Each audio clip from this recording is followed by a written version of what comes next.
Okay. We have the scoop. We'll officially be the first place it's announced. Ooh, I see us. We're there. Oh, don't say what you were going to announce because that's on the air now. So I was a little. I was cautious. nice.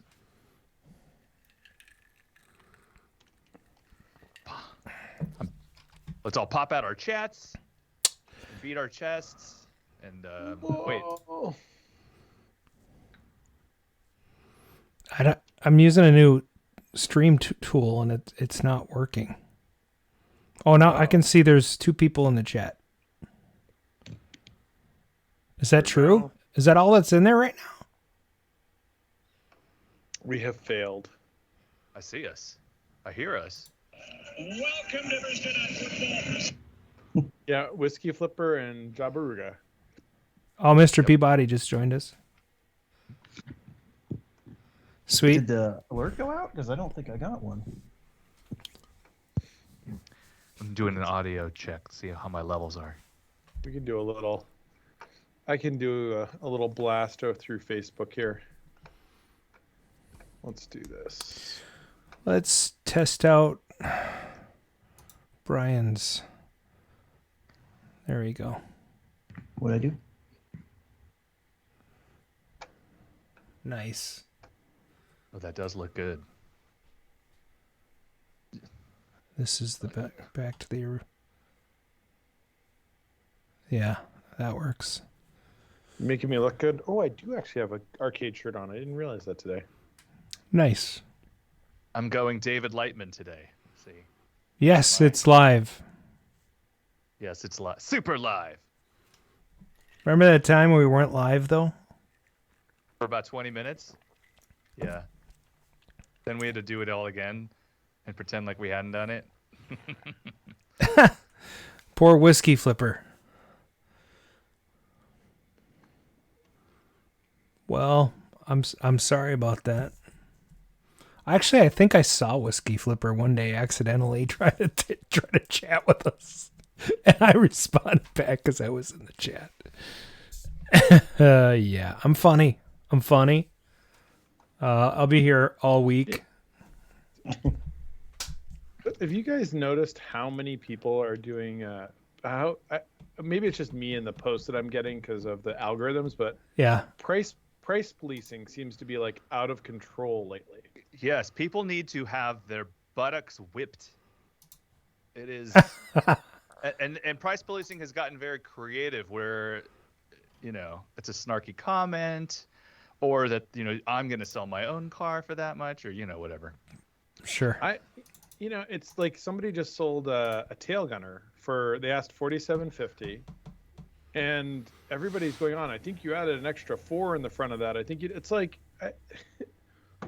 I mean, I didn't pay $47.50 for my tail gunner, but I've been offered $4,500 to $5,500 for it. People ask about it, ask if I'll sell it. It's like, I mean, I just, it's if you don't have if you're not interested in it, it's not your post. Just move on. Right. Unless it's a stupid price, like they want $15,000 for it or something. I mean, even at that, I think like something that's 10 times the price would probably be in the stupid range, like 50,000 for an E-dot. How about that? Well, is that stupid anymore? That stupid anymore. It's gotten. When you're watching the prices in banning, oh my gosh, some of those machines. Well, and what's funny is like, oh gosh, what was it? Bright and tight. The outruns were selling for like $2,500, and it's like, what is going on? And then, what was it that sold for less? And I'm like, are you kidding me? Well, there's two ends of that spectrum too, right? Because then there's like Eugene Mosh that'll pop in and say $50. The thing's only worth $50. Plus, he's gonna put a switcher and an LCD. And he's the moderator for one of the larger groups. So if your moderator is doing the policing, what are you going to do? Right. Yeah, I kill the stuff in Midwest. If I see people price policing, I just done. Billy Seven says, "Is that the Brian Jones?" Allegedly. Allegedly. Hey, you guys, this is a treat. Brian doesn't do interviews very often, so we appreciate him coming on the show tonight. Yeah, very often. Tried never. Yeah. Well, helps to do a little PR in person, right? Yeah, I guess. We had a good time down there. That was a fun time. Yeah, showed you some cool stuff. I got to see a hangar. Oh, was it a wire hanger or? It was an airplane See a place hangar. a plane goes in too. Oh, you guys. Yeah. It was pretty cool. It was filled with arcade games from top to bottom. And there was an airplane in it. And a Tesla. And a pretty neat car. Yeah. Yeah. Oh, did he have his His the Roadster? Yeah, Roadster. Speedster. Man, I should not have worn jeans to this. So it's free play. So, Well, so no one can see. Just take them off. You probably got boxers on, you know right? How many times we get that question, Brian? Do you have any idea how many times? Yeah, I have to buy probably. a ticket. It's not really free. Okay, well, take that thing that's stuck to the end of your arm and then swing it as hard as you can at your head. Don't stop until. Yeah. I might try to make it down there. Not down here. See, now I'm jealous of that computer space. I want a computer space. Yeah, that's what. Every time I see one, I cannot convince myself to spend the money that they want for those now. What's your limit? Like, what's your top dollar? On a computer space right now? Yeah. Like about $10. Oh man. No. I've got a game I gotta buy down in Florida in a few weeks that's gonna like break the bank. Oh. Man, breaking the bank. Breaking the bank. I have to sell some stuff, like myself. Good luck. I also need a job. That would be a good thing too. What's that like? It's like retirement training right now, right? Or what? Yeah, I need to go back to work so I can slow down again. Is actually what's going on. Sounds fair. Whiskey Flipper says put a 60-in-1 in that computer space. No. I mean, it at least has a semi-intact monitor. Just the chassis is broken into 3 parts. Yeah. Those are such pieces of history. They're never going to be the best game you'll ever play. By today's standards. Hey, Mark, I don't have any show notes. Let me send you the link. You just now figured that out? Let me. Oh shit, where are you at? Looks like his house. I am. I'm in my house. Is that an arcade one-up back there? It sure is. Yes, it is. Oh my god. I show Matarax. He didn't realize he had one of those on the shelf when he showed you all the cool stuff. I'll copy it. In the hangar. Where are you putting it? In Skype or where? How about I don't know. Where do you want it? I don't care. I found the Skype link. Although I will say I do have an arcade one-up out in the hallway here, but then again that's so we could sell buttons and stuff for it. Oh, that's kind of cool. My favorite thing about the one-ups is that people buy them for like $200-300 and then spend like $600 fixing them up. It reminds you of like Dodge Omnis from the late 80s, early 90s, where they'd buy this like absolute shitbox car and then put like 30 grand in like mods into it. It's like, why don't you just go buy a used Porsche? It'll handle better. Man, Chrome is a pile of crap. It's like the kind of cars you had when you were a kid, though. I mean, I remember some of the things I did to my car when I was 16. Oh my god! How many times did I take my automatic Toyota Corolla and pop it into drive with the engine revving? Stupid things. Yeah, I mean, and the things you do. There was a time we did pinstripes, and next thing I know, everybody's pinstriping their windows. Oh my so we had to, like that heart Grill pattern from a EKG. There was that 2 weeks of time everybody did that. Pinstriping. Hey, I still do that.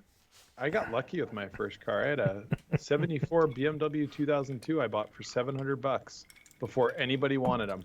But you wish you still had that. I think we should start saying the name of the episode when we do the show.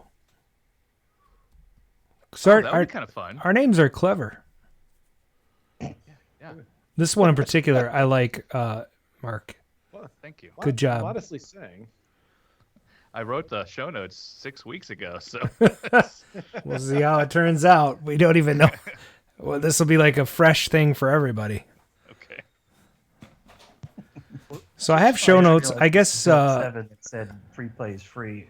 You know, That was Billy 7. So he's just poking the bear. it was. Is that an ICB playfield behind me? Uh-oh. Actually, no. It's actually a BCI playfield. It's upside down. Upside down, yeah. nice. All right. Well, I'm gonna have to do some stalling during the show, but you guys will cover me, right? Sure. Anything to help my friend with diarrhea. So It is almost 7:30, which is sort of our almost go-to time now these days. I think Jonathan just joined us. Oh, He wants to know who the goof in front of Donkey Kong is. Huh. See, I knew it was coming. I saw his stuff. He'd love the trailer I have out there right now. I've got my tail gunner. Oh shoot! Tail gunner, armor attack, speed freak, and 2 other vector beams. What else is in there? Star Castle. This is not shared with me. Ripoff. I can only see it as me. That sucks. All right. It's fine. We're fine. Everybody's fine here. Mm-hmm. Yes. How are you doing? We're sending a squad up. No. Reactor leak. Very dangerous. Very dangerous. Trying to lock it down.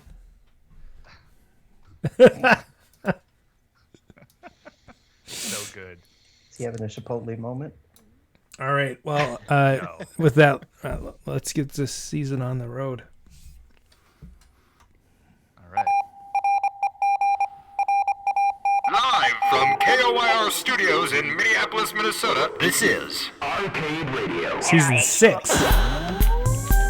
Beware, I live. Run, run, run.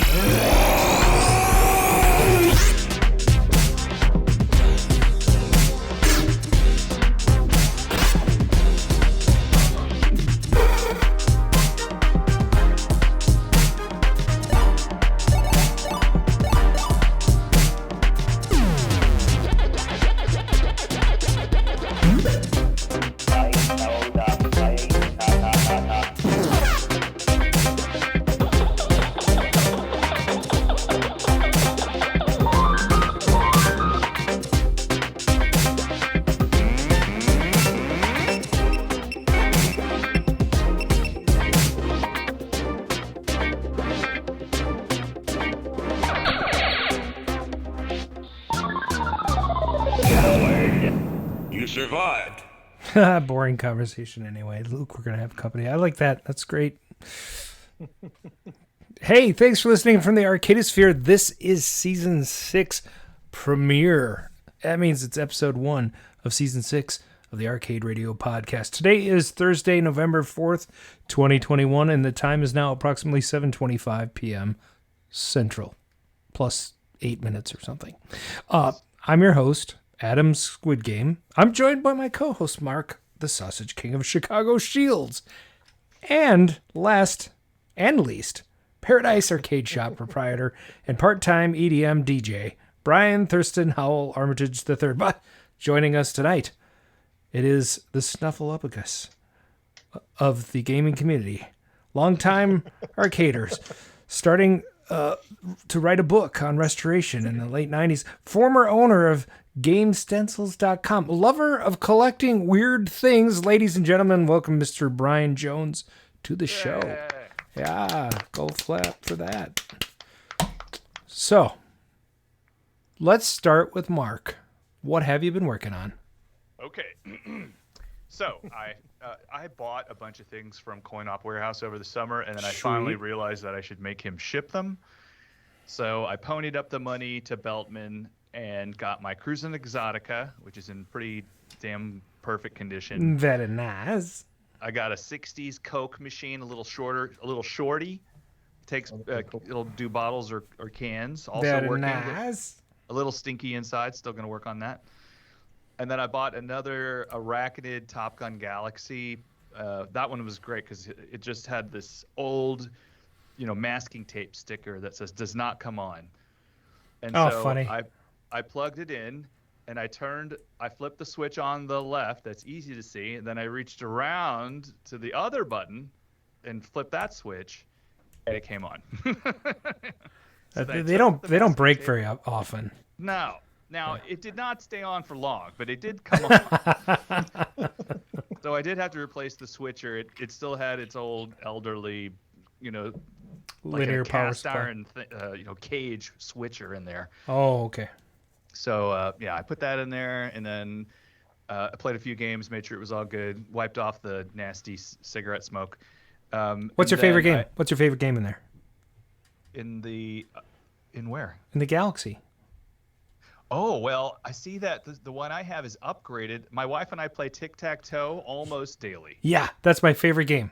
Yes, I love it. But the one that I have, this new one has an upgraded ROM, I guess, where there's tic-tac-toe and 2 other games also on that same channel. It has a sub-menu below that. Nice. Yeah, I don't really know what they are because it's been in the garage, and I feel weird playing darts in a carport. But, Sure. maybe. Let's see. I heard from This Old Game after writing them 400 emails, and supposedly some glass for EDOT is showing up, so that'll be kind of fun, as long as UPS doesn't break it. Mm-hmm. And don't ship it DHL. No, FedEx and DHL are my I'm not a fan. I've got Dave is bringing some scotch, I'm guessing. Dave, fucker. Yeah. All right, Billy Seven, the quick guess about his Moldorama. Yeah. Oh. So that's what I'm working on. Who's Sweet. next?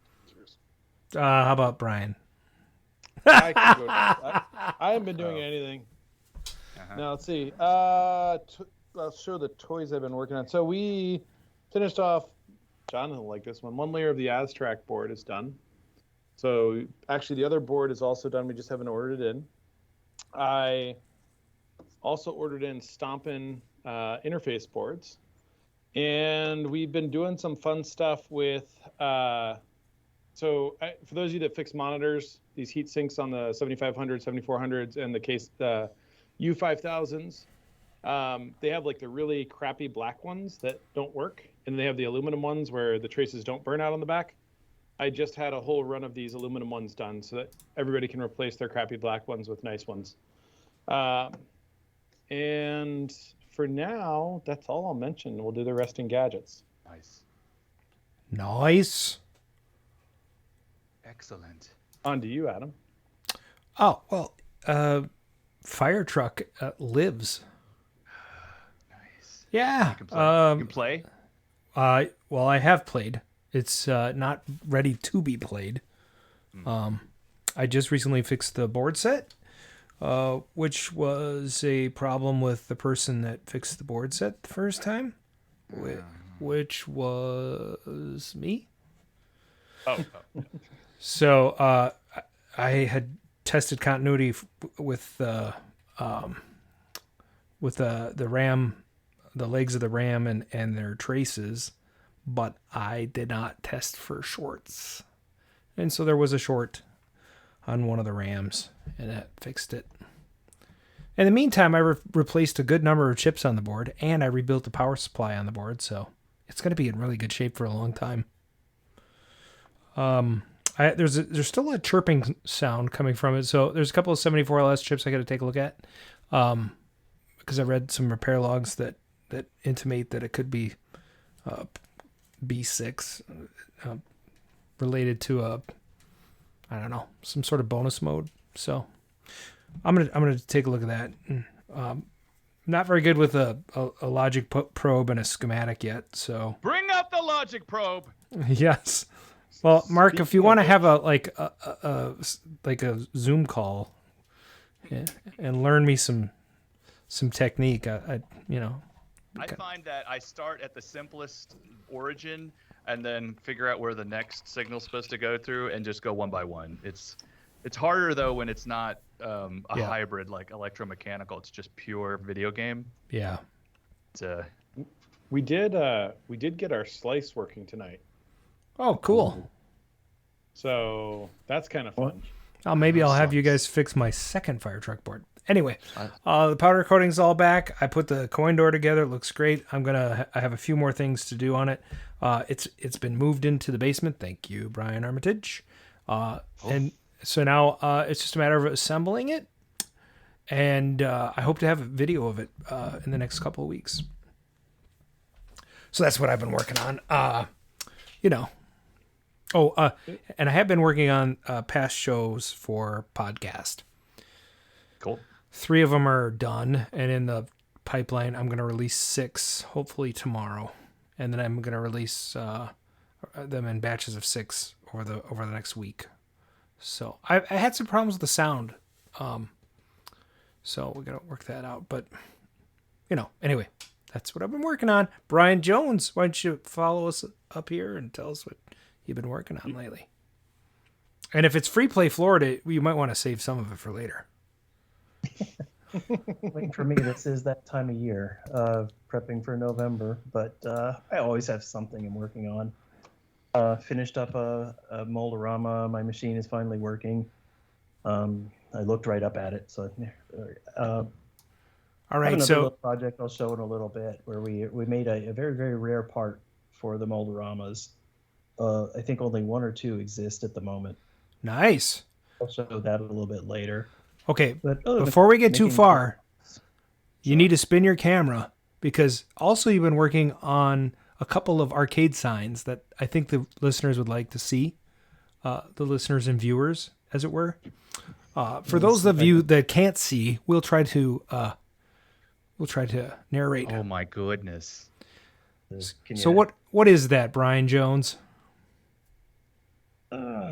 If you remember the old arcades that were popular, at least in the South, I don't know about in the North, but that is the gold mine. There was a gold mine in Northtown over here. Yep. So Do I have it in frame? I can't really tell. Oh, it looks good. Yeah. Yeah, it's freaking awesome. There's okay. So that's a legit one. That's an awesome. There's a gold up there. Yeah. And right above that awesome exterminator. Greatest game ever. What? And then here's another one. I can't believe that 2 we're probably people more own that familiar game. with. Yeah, Aladdin's Castle. That's a great tight. sign. Now tell us a little bit about how that came together. Well, Aladdin's Castle actually belonged to a guy named Mark Terry, who is a big-time Atari collector, game collector from... Not the Enterprise, not the company, but the sign belonged to this guy. Yes. Oh man, I thought, dang, he owned the whole company. The Aladdin's Castle in Virginia. I forget which mall, but there's a mall in Virginia that he worked at, and when it shut down, he managed to somehow get just the letters. So all the red plexiglass that you see, that's all vintage actual sign, but only the A had its backside that you would, that would be mounted to the wall with the lights in it. Mm-hmm. So I used that as reference to remake the backs for the rest of the letters to put the sign back together again. So did you have to bend metal to go with the letters? Yep. Had to bend metal, had to cut all the backs. I chose to do LEDs instead of incandescent bulbs. But well, that's good because it's the probably original had these pinball bayonet sockets. Oh my God! In there. Oh my goodness! So was it Mountain Mama Mall in Virginia or no? Huntington something, I think. Oh, that sounds better. I wonder if you could copy that for me. Could, won't, but could. I'd pay a pretty penny for that. That thing was a pain. Yeah, that would not be fun. That was a solid, month of work in pieces and fits and starts to get it back to So one of the things, I don't know if you can share what you do for a living, but it might shed some light on your abilities as a tinkerer and sort of a inventor of things. Can you share that at all? I can't get into too much detail, but it's I've been with Disney for 30 years. So Done all kinds of things. So, yeah. Fun. So if you're seeing the new the Disney Wish that we're talking about a lot now for Disney Cruise Line, that's where I'm at right now. Sweet. So the man is an engineer of sorts and very talented to have been there for so long. Cast member, if you will, because that's We're what. not employees. Well, actually, technically, if you're under Imagineering, you're an employee. If you're under Parks and Resorts, you're a cast member. So you're an employee. I'm kind of in between both, so I'm an employee member. I don't know what. But Cast employee. He does those little stints as the Cinderella, so he's got to still be a cast member. He's a castaway. yeah. That's funny. When we were in New York not too long ago, I've got a great story for that one, but I don't know if it fits on the show. Oh, I'm sure it One of the does. most disturbing things I've ever seen in my life. How drunk did Cinderella get? All right. Well, let's move on to the next segment. Or something. I mean, Anything. I don't want to rush anybody, but we do have I got some gadgets. Okay, all right. Well, I always felt that the true stars at Atari was engineering. Oh, you're an inventor. Yes, I am. What have you invented? A lot of things. Like A lot of things. Like things that you've heard of. Like? Well, things that you will have heard of, okay? Patents are pending. Arcade Gadgets with Brian McLeod.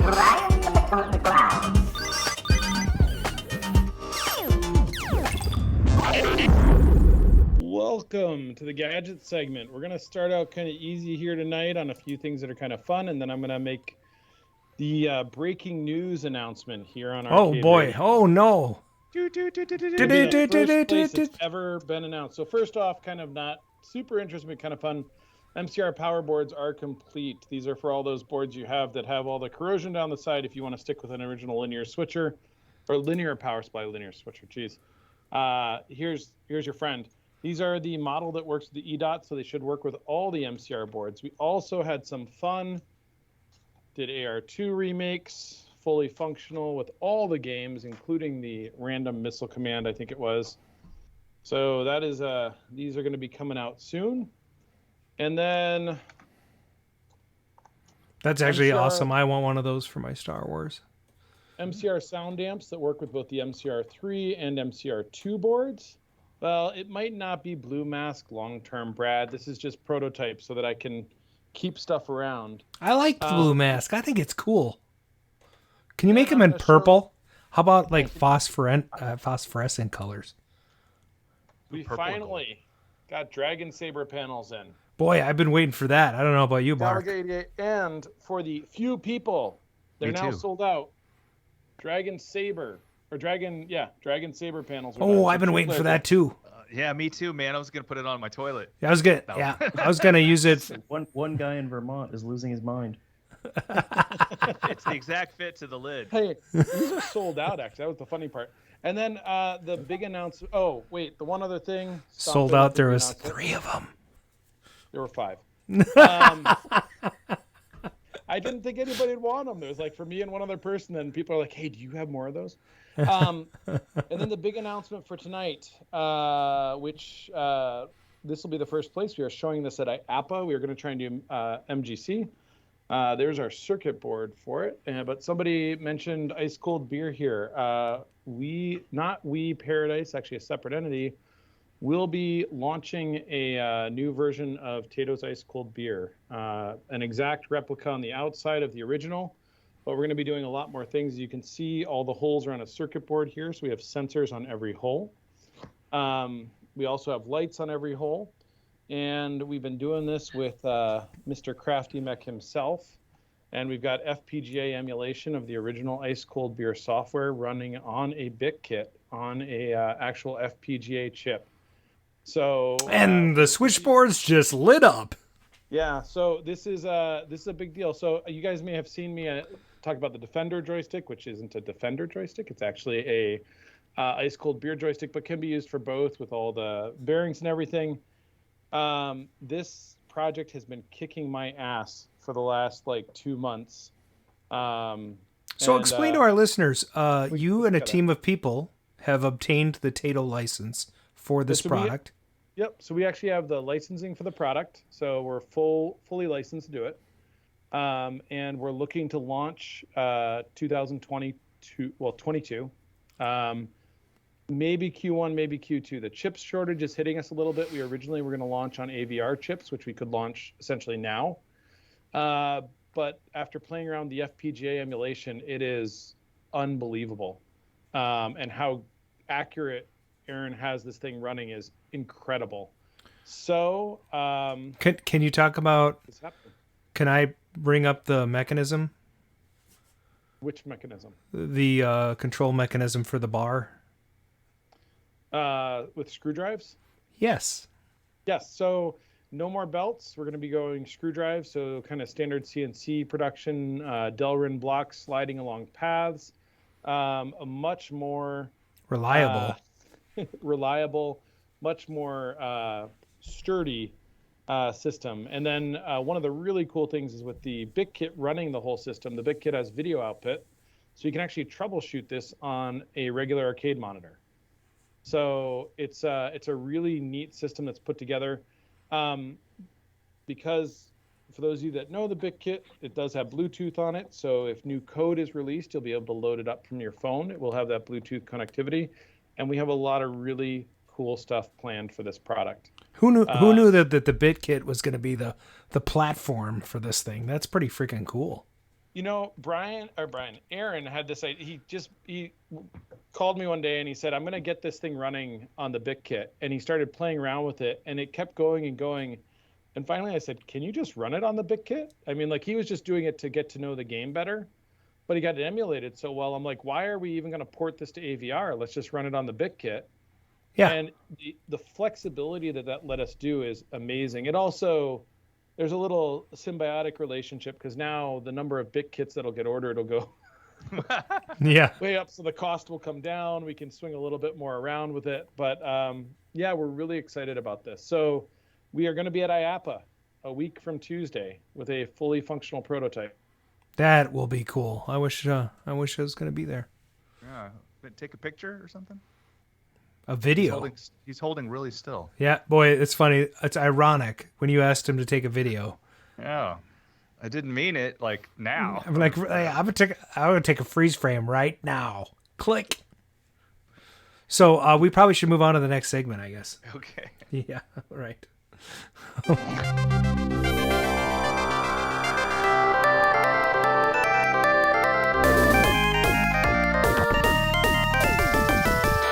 The arcade news, arcades, pinball, industry alumni, arcade openings, selected, celebrities, world record holders, operators, coin-out, conventions. The arcade news. We interrupt the late development. And now, the arcade news with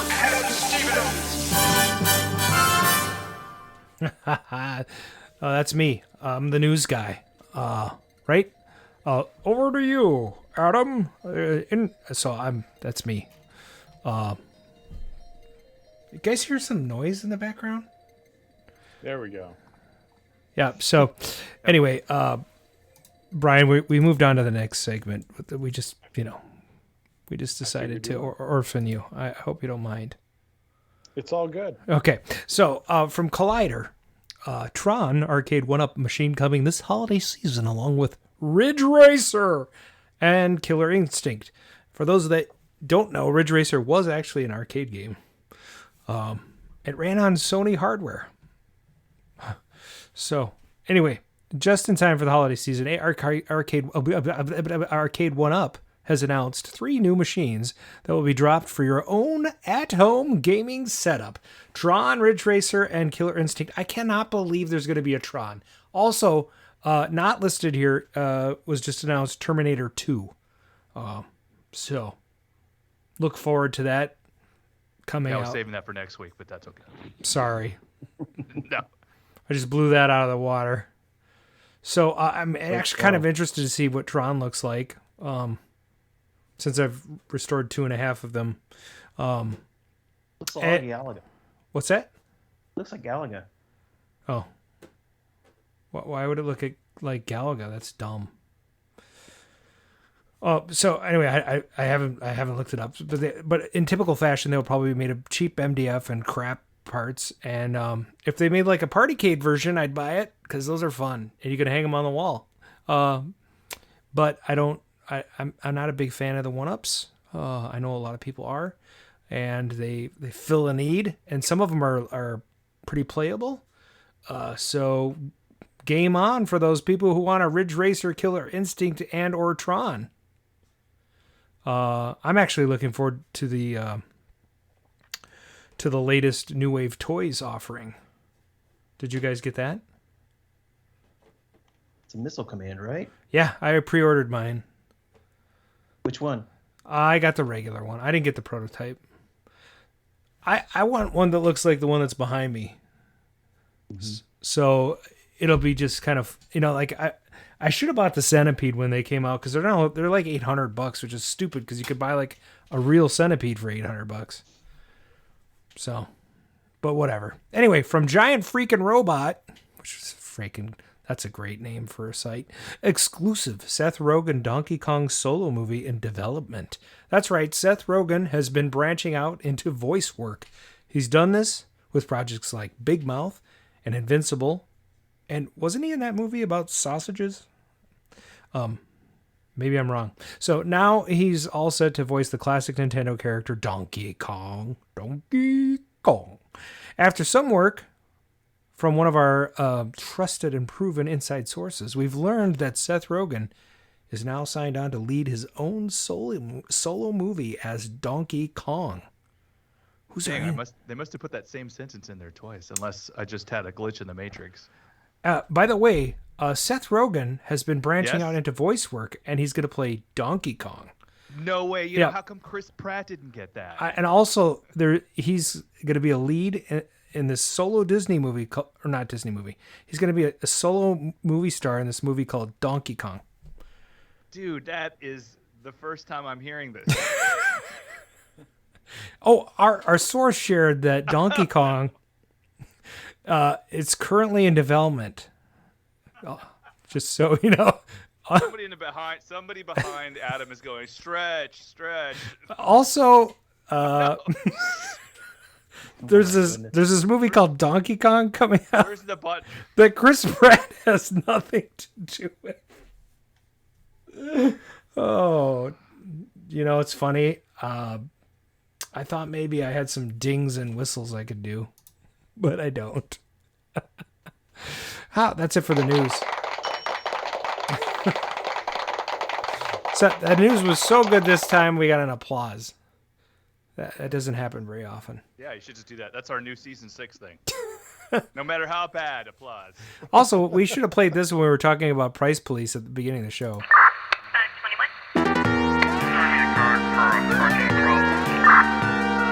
Yeah, there's a problem with the price here. You better send someone over. And Brian, you said you permanently have mounted that? I have. Actually, I think... He permanently mounted it. I can turn this off. You can actually see the... There we go. That's my Revenge of the Nerds laugh for the next segment.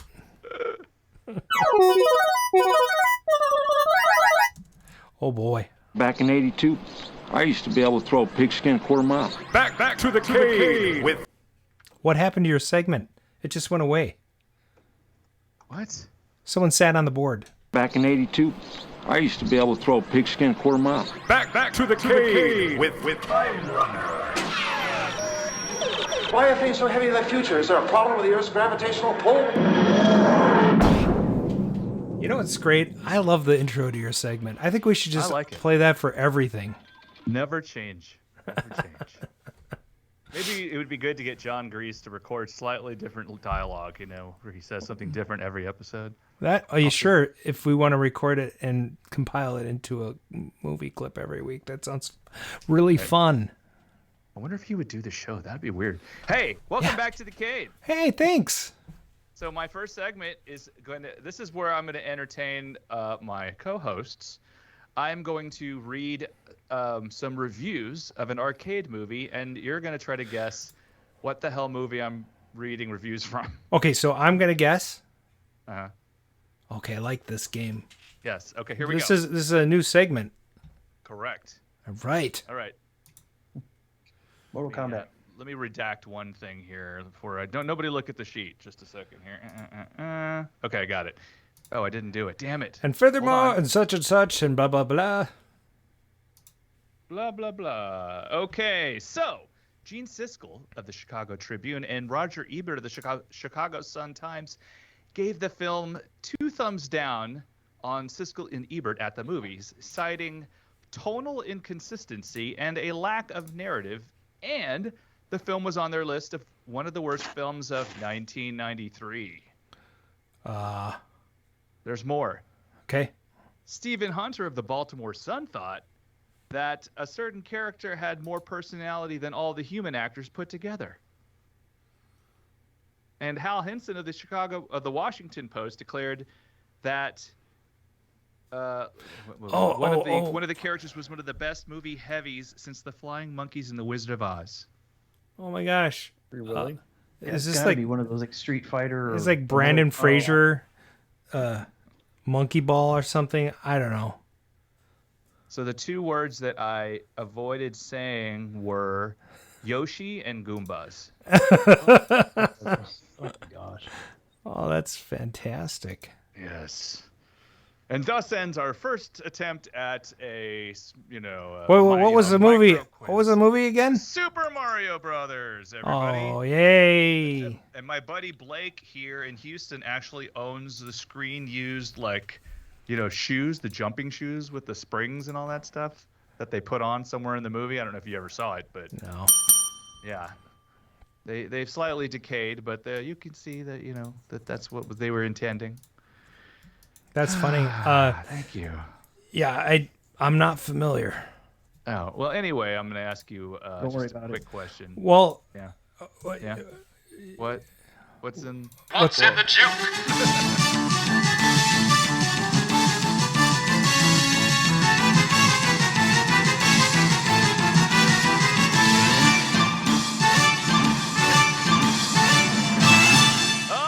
Welcome to the season 6 edition of What's in the Juke. It's the game within a podcast. Today we have brain-twisting 80s audio clips for you that will be played in reverse. Oh wait, we're gonna play them in forward. We're gonna play them forward. Thank you. If you can, and this is gonna be a little bit different now. If you can guess one correct fact about this clip, and we mean anything as long as it's valid, the quorum has to decide. Okay. You will get a half point. Yes. If you can give us 2 facts about the clip, guess what? Full point. Full point. If you do not know, please keep it to yourself. Or fight it out. Now that the fighting is over, let us begin. Begin. All right, here comes your first track. I learned it by watching you. This is awesome. I learned it by watching you. Okay. What? The polka? What do we... Oh, is this a movie clip? No. This is a commercial. You're negative half point now, Adam. It is a commercial. That is a fact. So if anybody... Oh, look. Whiskey Flipper drug commercial. Nice. That's true. That's true. So we're going to give half a point to Whiskey Flipper there? All right. Half point. But, I mean, does he have any facts about it? Do we have any facts about it? Well, how about what was the drug that this kid... Marijuana? Oh, you got it. All right, I get a half point. Adam is on the board for the first Half time. point. Wasn't it the parents who do drugs have kids who do drugs? Oh, Right, that's yeah. true. There's another half point. Half point. This The guy's game, holding the little cigar box. This His game is son, gonna- like, your mom found this in your closet. And he's like, I don't know what. He's probably the kid's probably thinking, thank God he didn't find the magazine. Oh my god, that's funny. All right, here comes your next clip. Oh, now that's from a movie. Yep, that's a movie. That movie starred a man who was Mr. also Peabody a comedian. Yes. So I get a half point for that, right? Half point. Eddie Murphy or It's got to be Better Beverly Hills Cop. It's got to be. It is, yes. Joe Drossen, good job. Nice. Trading places. No, but it could be. It could be. Point. I mean, really, in any movie when he laughs, it's exactly. That's Beverly Hills Cop. This is never leaving the soundboard. In fact, I'm moving it right now to my Oh no. my clips. Oh my god. All right. Here comes your next Suffering clip. from Chipotle yesterday. 1, 2, 3, 4, 5, 6, 7, 8, 9, 10, 11, 12. Boom! Oh, this is also getting kept in the permanent ones. All right, let's see what the chatters come up with. I remember that one very vividly. Yeah, actually, we've used this on the show. 1, 2, 3, 4, 5, 6, 7, 8, 9, 10, 11, 12. 12. Do do do do do do do do do. Bum. Remember the Everybody cool saying Sesame animation, the pinball animation that went with it? It actually is in Sesame Is it? Street. Yep. Oh, I have it marked as Electric Company. Well, let's make that Yeah, it correction. was. Yep. It is in Sesame Oh. Street, and they had different numbers at the end of every segment, 1 through 12. And so if it was 4, then there'd be a whole segment right after that with the number 4. Was it really the Pointer Sisters? That sounds real. It does Yeah, sound kind I of think it real, but was. I don't know if it was. I'm gonna give it to Whiskey Flipper for the hell of it. 1, 2, 3, 4, 5, 6, 7, 8, 9, 10, 11, 12. I don't think it's the Pointer Sisters, but it's a fun fake fact. Okay, fine. So- But, Half so the point. first person Half to say point. Sesame Street, Whiskey Flipper, so he gets to keep the point. Sweet. Okay. And this one I know very well and I'm a big fan of. And here it comes.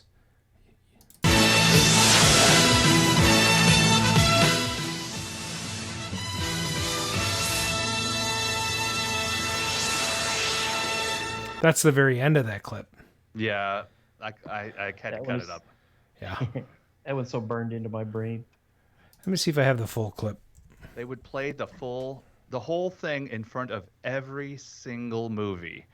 So that's 2 minutes of your life every single time. So That's funny. I just did a search for HBO on my computer and it came up with that.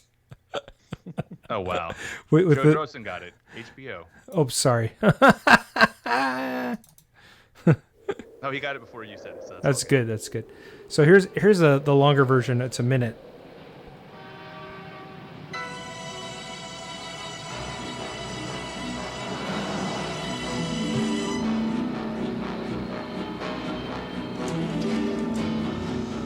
It was cool. They're going down through the streets, you know, and it's all miniatures. You remember that? Cars driving by.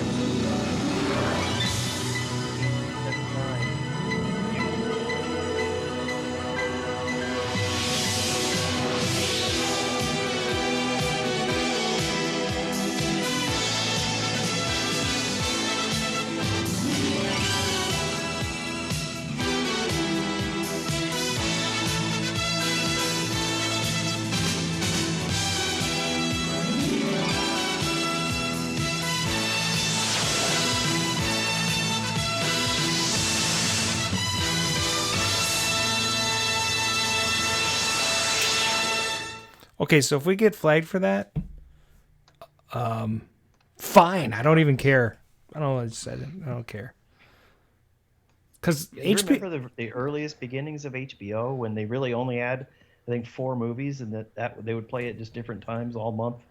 I know they're. Oh yeah, they were in rotation. Yeah. Their guide was like 5 thin little pages every month. That's it.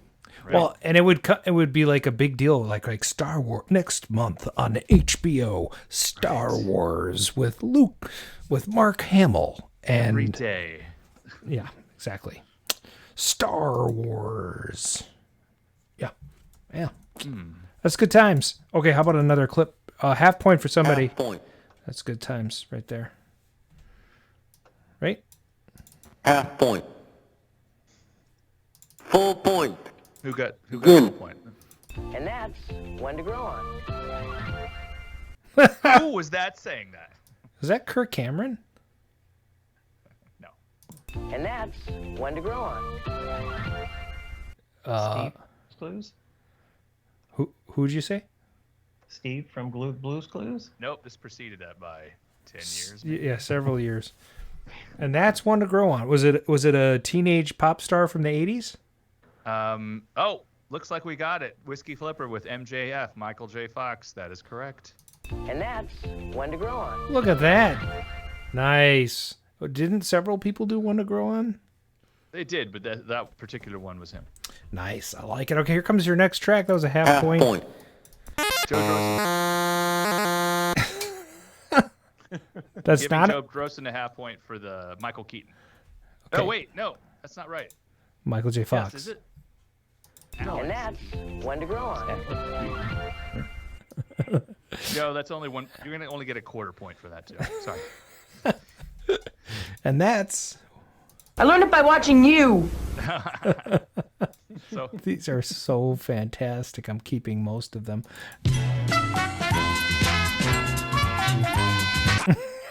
We're going to get flagged for that one for sure. I love it. Price is Wrong, bitch. I used to hate that show so much because I wanted to watch Banana Splits. Oh. And I wasn't allowed to watch that because Price is Right had to be on. That's dumb. I hate your family for hating you. My conflict was I wanted to see Underdog, Underdog. but the Dinah Shore show was on, and the babysitter had to watch Dinah Shore. There's no need to fear. Underdog is here. That's pretty good for somebody who shouldn't even know what that show's about, really.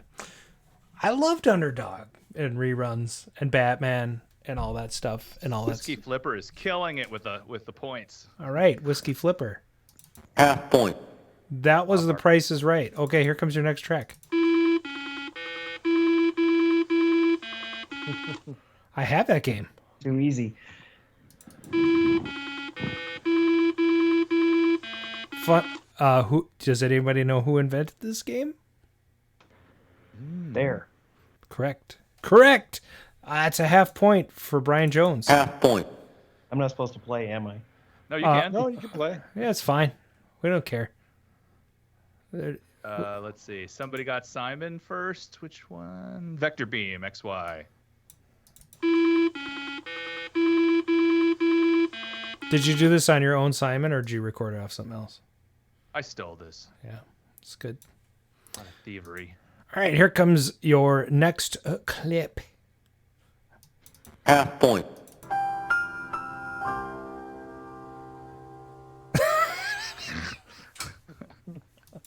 That must be an early one. Yeah. I'm making the noise. Rotation. Rotation.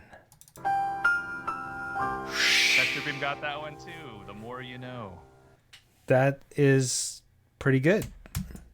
All right, here comes your last track. Half point for that. Half point. Okay. Shall we play a game? Oh. Shall we play a game?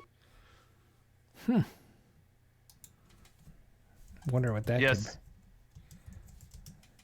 be. Anybody get it in the chat yet? RK Jason War Games. Nice. And let's see what else we have. I think that's it. Whiskey Flipper with the Whopper. That was Oh, the yeah. Whopper. He gets a half point for being the Whopper. Yeah. Starred Matthew Broderick. Half point. For Adam Coyer. All right. We Or did it. Who's Adam Coyer anyway? Andy, I don't know. I heard of that guy. Huh. Andrew B was like, is the theme to all of this random 80s sounds? Yes. Oh, a half point for him. Half point. 80s audio clips. Not completely. Hey, thanks for playing. Do we have any voicemails? Oh, we always have voicemails. At least one, right? Oh, let me just check. Next time, you guys, call the line. 612-548-GAME. Well, we should probably. Okay, we could actually do a call-in show tonight too with a friend of ours, Ken Layton, passed away. Pretty sad. Very helpful to the community, and I felt pretty bad when I heard the news last week. I wanted to do something, so if you have any thoughts about Ken that you want to put in the chat, throw them in and we'll talk about them. We're going to play our voicemail right now. It is the number. It is Bob's number coming through. Oh, it is. Yep. Let's see. Thank you for calling 612-548-GAME. This is Arcade Radio. Please leave your message after the tone. Whoa. Is there interference coming through here there? What is that? You don't hear it? What happened? I don't hear it. I don't hear it either. Did you guys hear it? I heard some like rustling and then it just disappeared. Okay, let's try it. Hey everybody, it's your buddy, Bob Zarzadek, control panel expert and technician. Hey, I meant to leave you guys a bunch of messages during your hiatus, but instead I got to go to this super fun camp. Yeah, I learned all about it from this dude in the subway. Yeah, we just had to compete a little bit with each other, and then I got this super sweet card for the super sweet camp, okay? And you know what? They picked me up in like a real fancy car, and that ride, it was so nice. I totally fell asleep until I got there. I had no idea. Anyway, yeah, they gave me this this green tracksuit for free. It's got the number 88 on it. I love that number. And I'm still wondering when we're going to take us out to jog. That's kind of weird, right? Anyway, I hear the first challenge is tomorrow morning, so I'm totally stoked about that. But anyway, you guys have a great season opener. Wow, 6 seasons. Who knew, right? I never knew. Also, Bitcoin. Who knew? Okay, hey, you know what? I gotta go. It's lights out. All right? I don't want those dudes with the triangles on their masks to yell at me again, all right? All right, stars the deck out.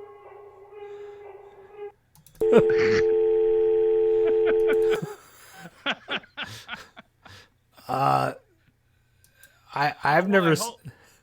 I haven't seen Squid Game, but I'm guessing that has something to do with Squid Game. Yeah, you need to see it. It's good. Yeah, that's pretty funny. I just watched it for the first time a few weeks ago. Not even a few weeks. Well, about a week ago. Yeah, it's disturbing. It's crazy. I saw the trailer and I was like, okay, that's enough. Oh, also, did you guys know there's a Frogger television show on Peacock? I saw that. Have you been able to watch an episode yet? Yes. Is it I good? watched about 30 seconds and I turned it off. Oh. It's no MXC. It's worse than a 1-Up. Oh. Ooh.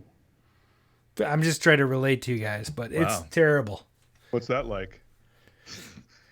Well, I would know because I love my 1-Ups. Right.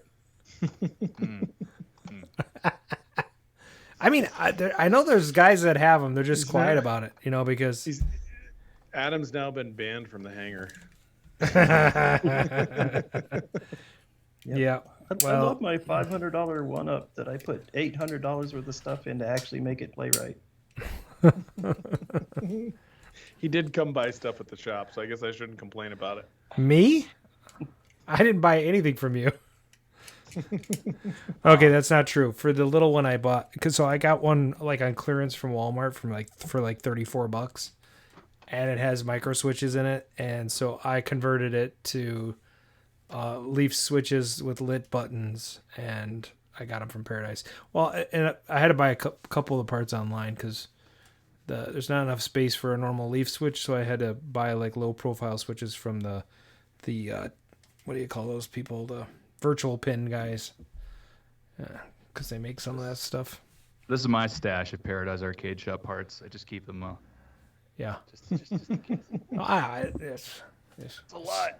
It is true. I did buy some parts from Paradise for that little Galaga, which is fine because I have the bit kit for my Galaga. So I just got a shipment notice from Paradise Arcade Shop. Just now? Yes. I thought it was from flamingdogpoop.com. So I sent that to Brian one day. Why? I sent that to him. I said, I need your address. And then he said, why? I said, well, because flamingdogpoop.com doesn't keep people's addresses. Facebook flagged my message and wouldn't let me send it. It froze the message. It was hilarious. I'm like, are you kidding me? That's funny. They couldn't even in a chat. It was pretty funny. Well, I'm not allowed to send any links in chat anymore. They must have disabled it. So, whatever. I don't care. Hey, guys, should we do an interview? We should. Yeah, let's. Do we have anybody to interview? It's a tough one there. Yeah. Let's go. Okay.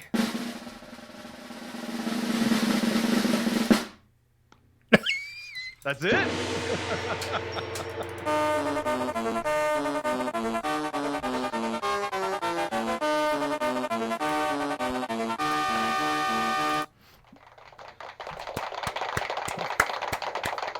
Welcome once again to the show, Mr. Brian Jones. Howdy. So, my cat figured out I'm out here, so you're probably going to hear a lot of meowing. Oh, that's awesome. It's like somebody in the chat said, is it Catterday already? Cool. Mark, why'd you kick us off with a question for this gentleman? Yes, sir. I'm going to give you one of our standard questions. As a youth, what were the circumstances where you became hooked on arcade games? Like any little, I remember the first time my parent took me to this location and then this happened. Something like that. For me, I think I remember simply riding my bike to the Lake Square Mall in Leesburg every day to go to the Gold Mine Arcade. Love it. Which is kind of what is the driver behind me having to make that Gold Mine sign. Is that was just for a year or two of life, that was everything.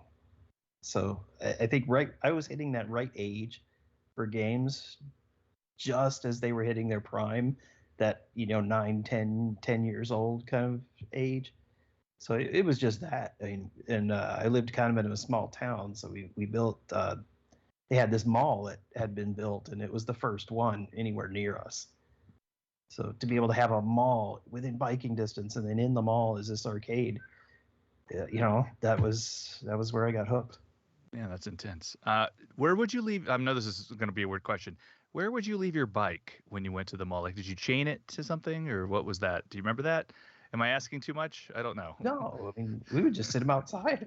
Nobody would steal anything. I had nice. It was like 6 bikes put together, So the uglier you make it, the less likely it is to get stolen. Right. Nice. Well, you didn't grow up in Houston. And so there was a gold mine in there. Were there any competing arcade locations in the mall, or the gold mine sounds like the place to go to? Yeah, well, I mean, over time, so it had the gold mine was what opened, and they were the main go-to for 3-4 years, and then the gold mine closed, which was a sad thing, and a tilt replaced it. And then, strangely enough, the same mall, and mind you, this is a little mall in a little 600-person town at the time, and they had 2 tilts in the same mall. What? Yeah. I sense they must have been successful. So we had a tilt in Southdale, I think, Ridgedale, for a while. There was literally nothing else to do, though. You either went out in the orange groves and found something to burn, or you went to the mall and played games. When did you first decide you needed to buy an arcade game or own an arcade game? That actually happened in 1992, I want to say. Wow. I had moved from Wisconsin back to Florida, and moved in with some friends. So I had my roommates, and we one day were just looking on. I think it was just wanted ads or for sale ads in the newspaper, and Like Tempest the Sun showed up. Times. Yeah, you like these paper things that we used to get Yeah. that had words and stuff in them. But yeah, there was a Tempest, and I think that was what it was. We got a Tempest, and then a couple weeks later, either before or after, I don't remember at this point, got a Blasteroids. Wait a minute. Did the Tempest work when you got it? Heck no. But luckily, the friend that one of the friends that was a roommate was going to ITT Technical University at the time. Oh, ITT. So if you remember that doozy of a thing you'd see every day. Oh, yeah. You could be at ITT. yes. Use the numbers on the side of the keyboard. Yep. What? So actually honestly I think we just got stupid lucky, and got it going again, and played Tempest until we couldn't stand it anymore. And then it was just dry for me until probably 98 is when it all started again, and it stopped. You booked a cozy Verbo. Sorry. What was that about? I was just, Adam was booking Watching the flight game on a together. cruise ship. Welcome to the future draft. Wow. To the- I bet the guys that run this stuff spent years in school. That's it. No, I only took 2 weeks. You guys remember though the ITT commercials that would be on? Of course. Yep. Yeah, constantly. And then I think it became DeVry or something like that. Oh yeah. And then these Welcome to guys the would go to future this school draft. and then be in debt Wow. for 30 I bet the years. guys that And run this stuff. Yeah. That's funny. That's good times right there. All right, let's try. We're gonna try to play this commercial from ITT Tech just for fun, because we like watching commercials on this show. The jobs of tomorrow are here, thousands of them, waiting to be filled. But you have to know the fields they're in, and you have to have what it takes to master those fields. Because you can't get the jobs of tomorrow until you get the skills of today. Start by calling ITT Technical Institute. We'll spend... That is badass, actually. Yeah, they make you could rock out to that. Boing. You know what we need to do? Let's remove the the voiceover. Yeah. And then make that like a dance song. I'm gonna. We have the AI thing that'll remove the voices. You know what? I'm gonna take that and I'm gonna make a new song for the intro. Yes. That's gonna have all the qualities of that song. Okay. So we're gonna see a new intro in 2 weeks. It's just like Knight Rider to me. It sounded Boom. like take away that narration and put in Michael Knight. Yeah.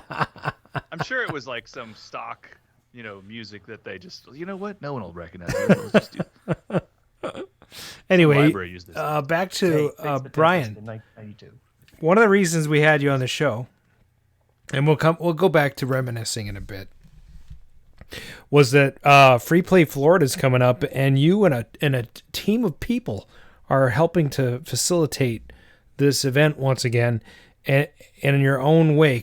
And there's a couple things you're. Do you have props, by the way, Brian, or should I go up and get my poster? If you've got a poster, let's go for it. All right, I'll grab that. But why don't you start us off by talking about Free Play Florida, what it is, when it is, how you're involved, and then we'll get to that question about the poster after that. Sure. All right, cool. Well, Free Play is actually, it's an event. It's a typical arcade show type of a thing, and we've been doing it now for, I think this would be technically our 10th year if you count the original years as we were called the Southern Pinball Festival. And about 3 years in, we decided to expand into arcade games, and we've been just going ever since. But we do one out. It's out by Disney. It's on the November 19th, 20th, 21st. And it's in a really, really nice hotel out there. We have about 30,000 feet of space. So we'll have games, but we also like to have fun doing just offbeat things that are related to games. and we have different celebrities come in that are related to the games. So we have Warren Davis, and he was actually sponsored by White Castle Corporate this year. So they did a really cool poster just for him to get signed. Tim Lapatino is coming this year, so he's got to have. We have a limited number of copies of his new Pac-Man book, the collector's version, no less, which is really, really cool. It comes with a record of Pac-Man Fever. First time it's been pressed in vinyl in a long time. So, Oh, Adam's there now. what? Adam's gonna make it down now. Yeah, those were hard to get. Actually, they didn't want to part with them. But so we do all of that thing, but we do a lot of weird panels. So instead of doing your standard dry, put somebody up on a stage and let them talk about themselves, we do crazy stuff like Space Ghost Live. We have all of our interviews are interviewed on a stage, and it's all set just like Space Ghost Coast to Coast. So we have a cosplay guy that does this movie quality Space Ghost costume, but he also does an amazing talk show host. So he literally interviews people just like an episode of Space Ghost Coast to Coast in full dress. And usually the show is opened by George Lowe, who is the original voice of Space Ghost. So it's just wild. And we have a lot of fun doing things like that. This year, if you're a fan of the FPGA vector stuff, Scott Swayze is going to come and do a panel. So he's going to talk about all of his the vector work that he's been doing in the FPGA boards. And also, a lot of people don't know that in addition to his FPGA stuff, he also was one of the guys that helped rescue the code and everything from the original Death Star plans animation from Star Wars: A New Hope. So he's going to be talking about that, which is really neat because it was an old PDP. I think it was an 1170 that actually ran those animations. So they managed to save them, and they can rotate the Death Star just like you see in the movie in different ways. So you can look at it at different points of view. It's awesome. Really a pretty amazing story. Of course, you got Mortal Kombat, so Daniel Pesina and Richard DeVizio are coming. So it's just a wide variety of just different things, but we try and present them in unique ways. So it's not that you won't really see the same thing you've seen before. So I had the opportunity to go 3 years ago. I think maybe it was 4 years ago. And Brian's also being very modest. He normally does some type of thing, like last year was the Tron recognizer, right? Yep, I made a 16-foot tall to scale replica of a recognizer in the room. So when you walked in, that was kind of like this big hulking thing, and That's cool. And it had the glow. I've got molding that painted or day glow orange, so it would glow in the black light. Who ended up with that? Nobody. There's a neat video on YouTube of us smashing it at the end. What the hell? So, is there something wrong with you? I said, what do you do with it? I mean, it's a big, stupid, ridiculous thing, but what do you do with it? The HOA would have loved that where I live. So. I kind of hate you now. But every year we do something ridiculous. Like we've built a 10-foot Donkey Kong machine, 10-foot Star Wars machine, Tron machine. So the whole idea behind that was you could play the games, but you could feel like you did when you were originally 8 years old playing them. You know, so you get that scale, that feeling of scale, where the game was so much bigger than you were. Yeah, I got to see the Star Wars game. I think the Donkey Kong was maybe next to it, but they're enormous.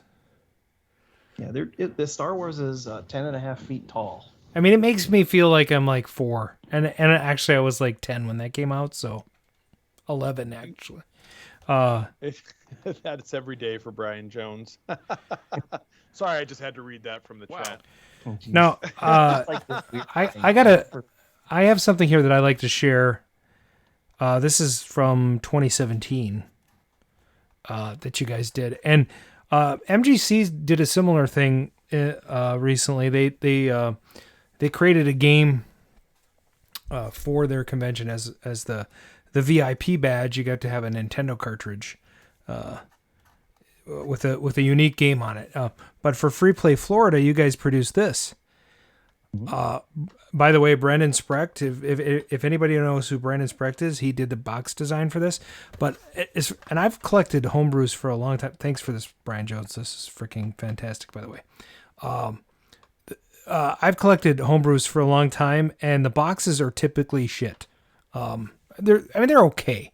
They do the job, but rarely are they this nice. This thing is like top-notch quality, and inside it is an Atari 2600 cartridge that says Free Play Florida on it. And Brian, tell us a little bit about what that is. That was just one of those things that, you have these bucket lists of things you want to do. And for me, one of them was a all-in custom Atari game. So this was actually Albert Uruso from Atari Age. Here I'm pointing at the screen. Yep. He did all the cartridges for us. Scott Dayton he owns a place called Neo Games in Florida. He did a modification of Midnight Madness, which is one of the best Atari 2600 games, if you ask me. Yeah, easily. So it kind of incorporated our characters, and it was a kind of a VIP thing for the show, a little bit of a fundraiser for us to help us get going.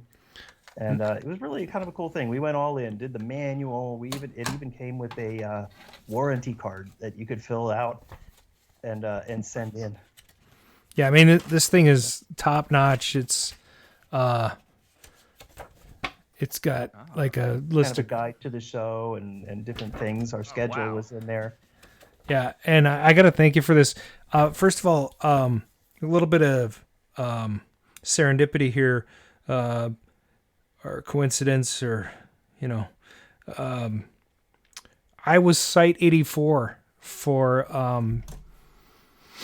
Lon McDonald's Joust world record. So I was Site 84, and this version of the box is number 84 of 100. So that's cool. I also happens to be my favorite year in 80s music. 1984. So great year for movies too, if I remember right. Oh yeah, it was a fantastic year for many things. But yeah, things like that help us to raise funds for the show. Being that the show is it's a registered nonprofit, so everybody that's involved, whether they're the president of the board all the way down to every volunteer, we're all 100% donated time to make this thing work. Now, I have an interjection here too. This week I met with a guy, a local Atari collector who's actually very active in the Atari collecting community, and he was giving away a bunch of stuff, including a game center with like the wood grain and the tab for your 2600. And then, do you remember those cartridge holders that you put your Atari 2600s in? You press the button and they would eject. They only came out in the 70s. They're really cool, made in the early 80s. But he gave me a set of those, and then he had given away some of the stuff that was in the ad already. So he's like, "Well, I have some other stuff I can give you." So I got like a Klingon PC game that I'm going to give to my buddy Matt, who collects PC games, and then I've got a bunch of other little cool oddities that I think may end up on the show as gifts. So anyway, his name is John Black. He's probably my new best friend. I hope he's listening in tonight. He's Brian, I think it's Weissler, very active in the community. He knew who he was, but we all know, we all connected through this 2600 thing. And I think at some point we'll have him on the show to talk 2600 and collecting, Atari collecting and things like that. But we're going to try to do more consoles this year, I think. It'd be more fun.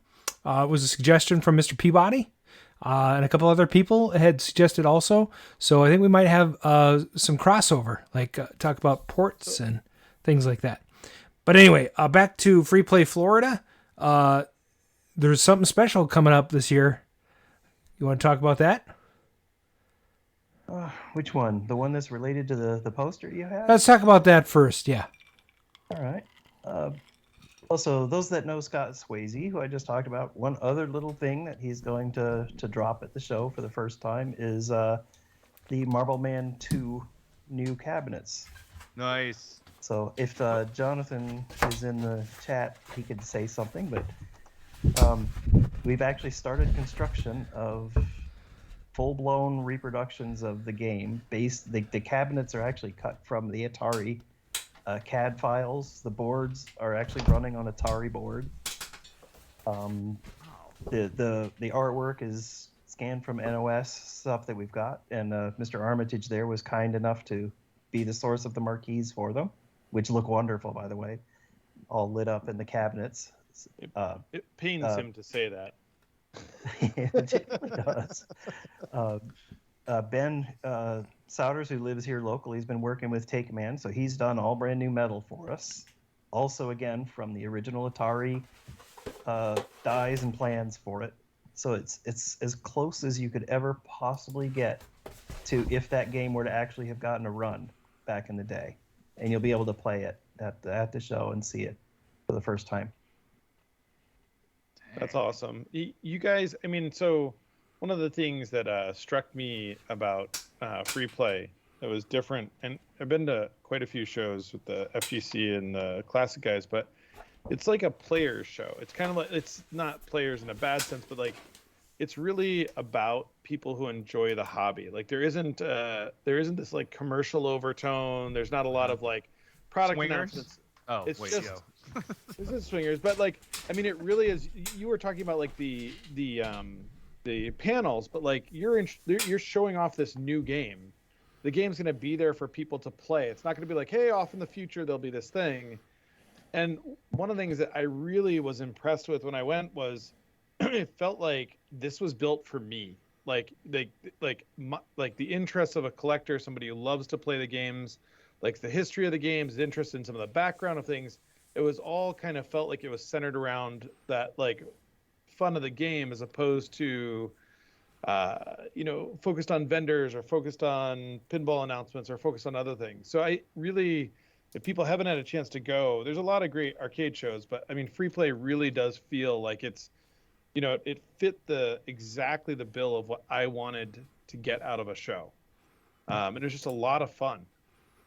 One of the things that we, a couple of things that are kind of guiding principles for us is it's all about the community. So if the community, that's why you do it. That's what it's the opportunity to network with one another, show off the trophies that you've got, get them out there, get them to play, interact with one another. And that's what it has to be about. It can't be all about how much can I get off of a table. So, I mean, we keep the table prices for vendors are literally exactly what we pay for them. So it's not that type of event. And we've said from the beginning, it's one ticket, that's it. There's never going to be a additional, you need $50 to go see this person or that person.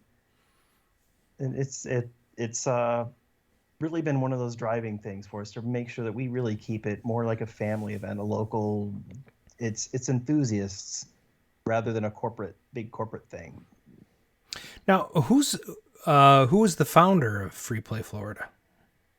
I guess I am one of them. Leon Essex is, I don't know if I've ever, he's a pinball hardcore guy.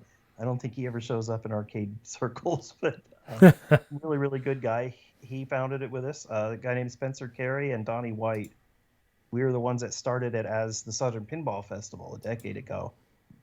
And then it changed names, and then we became a nonprofit. And today it's a board of 8 people, and we must have 50 volunteers that help us out through the course of the year. And they're the magic behind it, really. I mean, we're just the people out there, making sure things get paid for.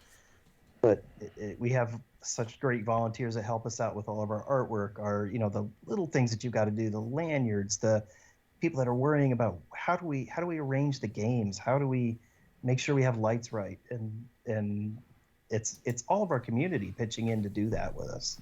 So That's cool. It's fantastic. So one of the things that having a home, I mean, for the last couple of years, having a home arcade kind of sucks, actually. But I have been having regular guys' nights So we've been playing Super Strike Bowling quite a bit, which is a huge hit. I mean, who knew that game would be the most freaking popular game in my entire collection? It's the second most popular, right after the 1-Up.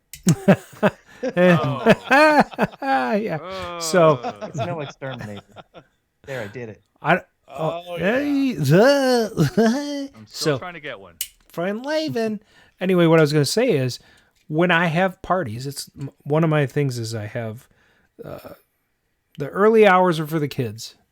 So, from 4 to 8, parents and kids welcome. From 8 to midnight, the debauchery starts. Adam's penis is out. The pants come off. No, I'm just kidding. Oh, no. So what? Told myself not going to do that again.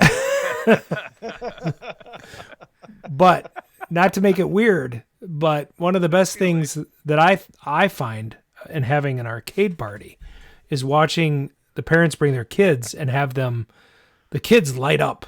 Like, this is a new experience for them, So when you have the Free Play Florida going on and there's a bunch of kids going, to me, that's kind of the fun part, like reliving that through our kids, through the next generation. Watching the families come in and you see two completely different reactions, right? You see mom and dad are, feeling completely nostalgic, and the kids are mesmerized, right? Because it's different, especially with pinball these days, because you just can't do that on an Xbox, right? You really can't. And then you see, games like Robotron are a true challenge, because even though it's that familiar dual pad type control, it's like nothing that they've ever truly experienced. So I see so many kids, they go play Pac-Man because they know the name, but then they get onto the Robotrons, and then it's all over. They're done. They're on there the whole week. I think you're getting shorter. I'm not really sure. There we go. My son was glued to the Cuphead cabinet you guys had there last time, although he kind of is spoiled because he grew up where, of course there's arcade games in the living room. Now, the cool thing about that, though, is you have a Cuphead cartoon booth. I did make that after that, actually, yeah. That's kind of cool. I don't have Brian has a really nice cartoon booth, and Adam has one, too. I did convert mine to a Cuphead cabinet. Over there. I do, too. Oh, that's cool. But yours isn't nice. What?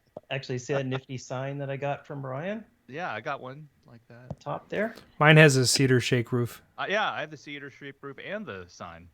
Yeah, I'm still mad at Brian because he didn't keep one for me. Brian. Well, I know a guy.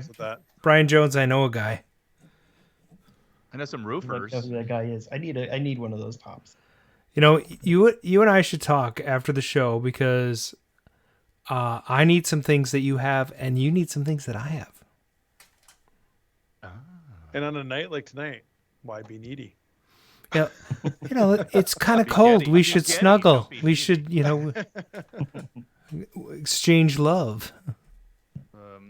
Hey, so I got my Kitty Rama just out of the blue on Craigslist, and it was like $50, and it was 2 miles down the road. Yeah, that doesn't happen. That doesn't happen. Yeah. I got a Donkey Kong Jr. That's my one claim to fame. It was $500, and it was 5 minutes away. So I did buy 4 cartoon booths at the same time to save them from a garage. I appreciate that. Me too. And I would really like for mine to work. I have the projector, and I have a cartridge. Do you have film? Yeah, it's got film. Like what's the cartridge? Which? I think it has like 3 cartoons in it, or. Oh, nice. Yeah. Yeah, you're way ahead of me. But I don't have a coin mech, so.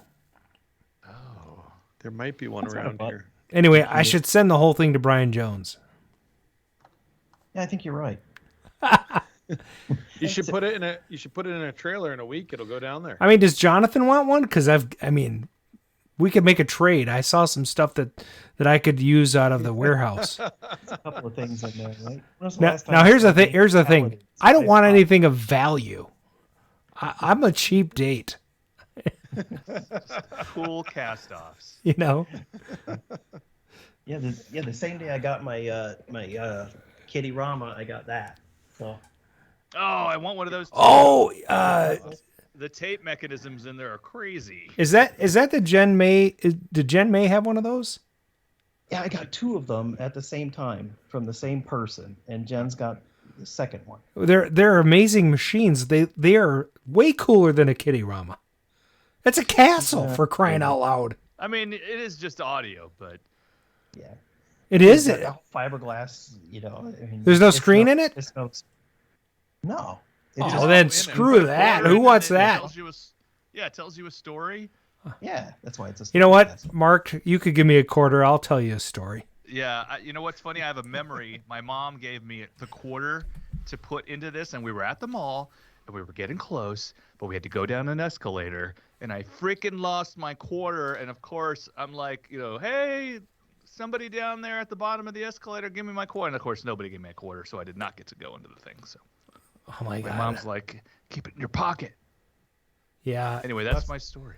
I've never heard that story. It's sad. It is sad. Usually, that's a season 6 opener, and you're telling a sad story. Yeah, well, I didn't think I was gonna get to see the golden. I'm gonna castle cry with now. I'm gonna cry. The handsets on it. Wait a minute. All right. My mom was all, get your hands out of your pocket. You're gonna hurt yourself. Yes. I'm gonna turn on my Akar. Akar. I will say my favorite Free Play Florida event was the Keith Abbiker the ice water trough competition. Oh yeah, that was a ridiculous one we did. Keith unfortunately is not coming this year due to COVID.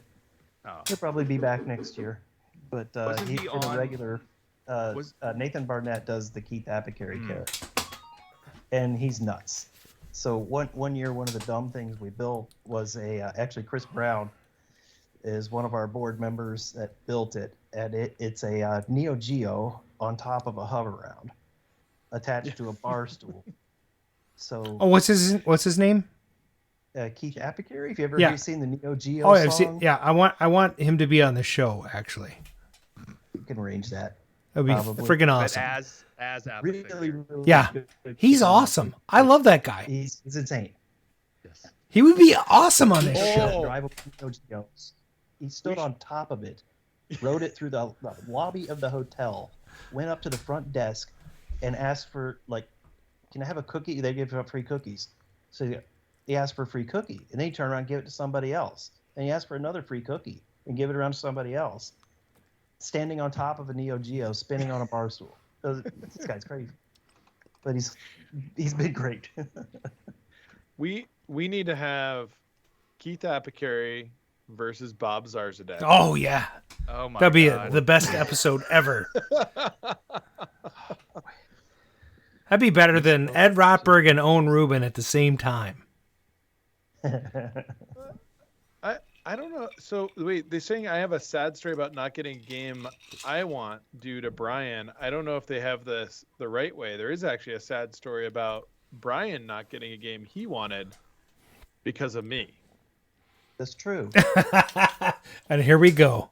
This is Brian versus Brian in the World Series of Love. Yeah. This was related to that game right there. It is. And you got the better end of this deal in the end, because the one that I have is a rough one. But it was. So I stopped at this guy's place to buy some games, and there was he was selling one Zwackery to somebody, and he had a second one sitting next to it. And I asked about it. Oh, there's another one, I guess. Senti. Oh, yeah, this is Jen May. So I asked about the second Zwackery, and he said, oh, well, this guy was going to buy both, but he hasn't paid me for the second. Called the guy who was buying them, who evidently was going to buy them and sell them to somebody. I didn't know who. So calls him. The guy says, no, I'm not going to buy it. Just sell it to the guy there. So I bought it. Get home. I'm all excited. I told Brian as well as a couple other people, guess what I got today? And I got this you got what? I was like, guess what? Is it missing a marquee? Oh yeah. Yeah. Oh, So, do you mean I already was promised that one?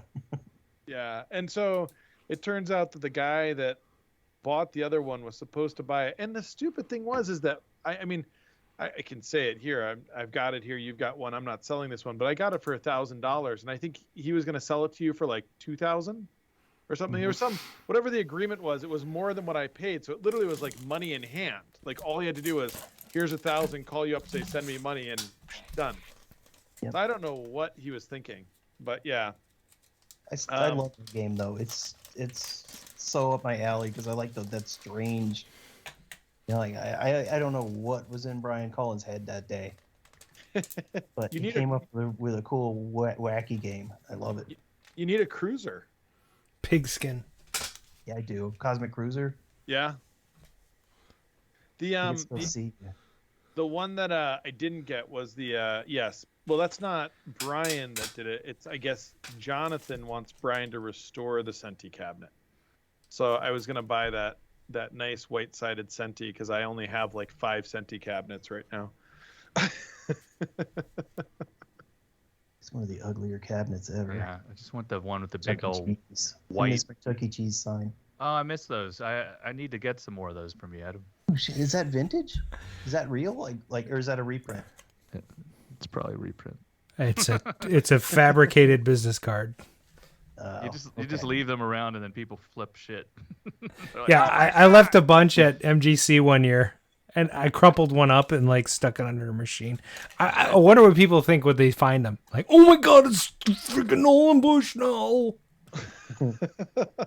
It's fun as hell to go out there and you just find random things that you don't expect. I know. You know, like I went to VCF last weekend, Vintage Computer Festival. So that's I have a buddy that goes to that.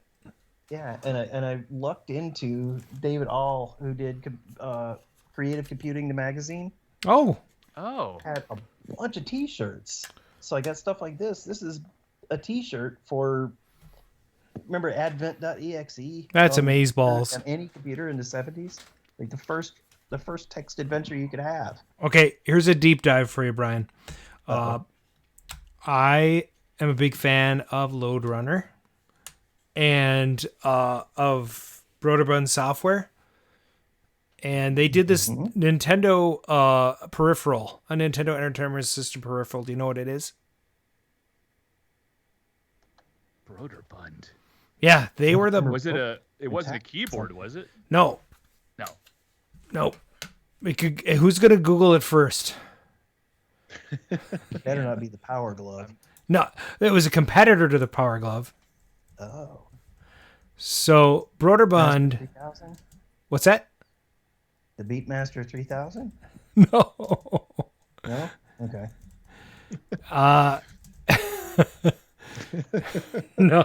No. U-Force. It is U-Force. Ha-ha!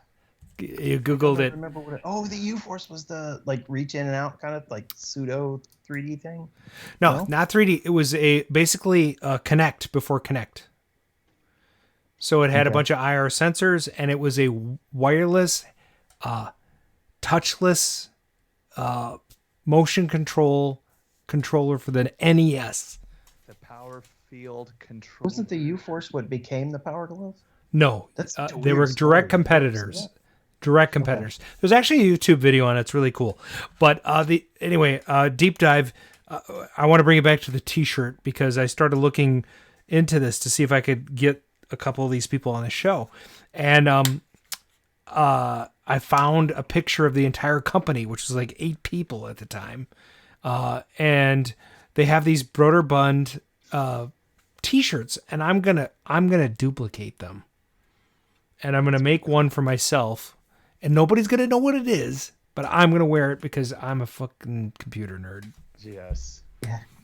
The U-Force was ranked the 8th worst video game controller by IGN editor Craig Harris. Yeah, you know what? MSN listed it as one of the 10 worst game peripherals of all time, citing second only to Sega Activator in terms of all-out crappiness. Now I gotta tell you, it's also the first. Use it. It's the most innovative controller that came out of that system. Don't touch, said the advertisements for the device in a rare example of advertising campaign that got it spot on. Yep, exactly. So I have one. They're super rare. Yeah. Mine is in the box. I tell you what, we'll do a segment on it next show. Okay. Those are interesting. It's pretty fun. Yeah, speaking of Broderbund, Scott Adams was a local to Florida who had Adventure International.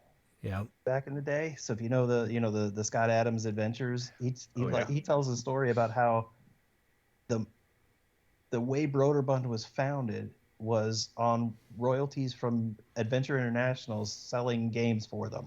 That's interesting. So that's where Broderbund came from.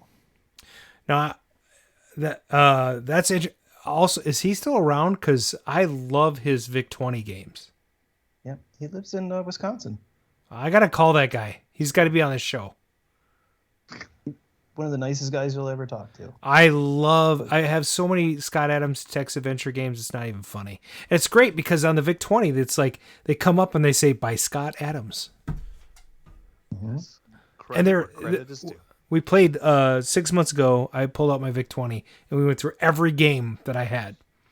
And only one didn't work. I can't remember which one it was. It's like Radar Rat Race or something.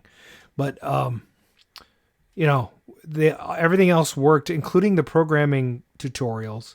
And we played the Scott Adams adventure games ad nauseum, and probably for no more than 10 minutes each before we gave up. Pick up. Object. Yeah, 1978. You would play that until. Oh, for sure. Oh, yeah, 4 a.m. Mom and Dad's. But it was me and my buddy Eric, and we were trying to get through every game possible in one night. So. Oh man. And we programmed a program and recorded it to the tape deck. This was just 6 months ago. I'm not kidding you. 6 months ago. Jesus. Yeah. Oh, I forgot one cool thing we're doing. Yeah. I'm a big fan of the Moldorama. Oh yeah, yes. People know I restored my Disney one. So if you haven't seen that, you can see it kind of there maybe. Yeah, it's gorgeous. Very cool. I got that from Tim Strigo that owns Unique Souvenirs in town, and he's like the south side of the Moldorama company. But one of the things we decided we had to do is along the lines of the Atari cartridge. So we had a custom mold made. Oh my goodness! So we have a brand new mold that we'll be making molds at the show for the very first time. And what is it? It's a. What did you just say? What is the mold Say of? what is it or when it? You've never heard of it? A Moldorama? No. What mold did you make? What's your new mold? We did. It's basically we have our little show logo. So we made it, kind of 3D-ified it, and gave it a retro look to it, and it's being made right now out of aluminum. So it's an aluminum casting. So it's a Free Play Florida logo, Moldorama logo. Moldorama. Yep. Everybody in Minneapolis has Moldorama souvenirs. Yeah. I have black and brown ones of those. Up north. Yeah. I mean, I've got like probably 4 or 5 around this room. It's just like. I mean, Billy Seven, who is an amazing wealth of knowledge about Moldorama and the history and the machine function and everything, but he runs these things, mixes his old plastic. I mean, he just like, it's hilarious. So the whole shop is full of these. I want him to make me a purple Como elephant because mine was destroyed. Aw.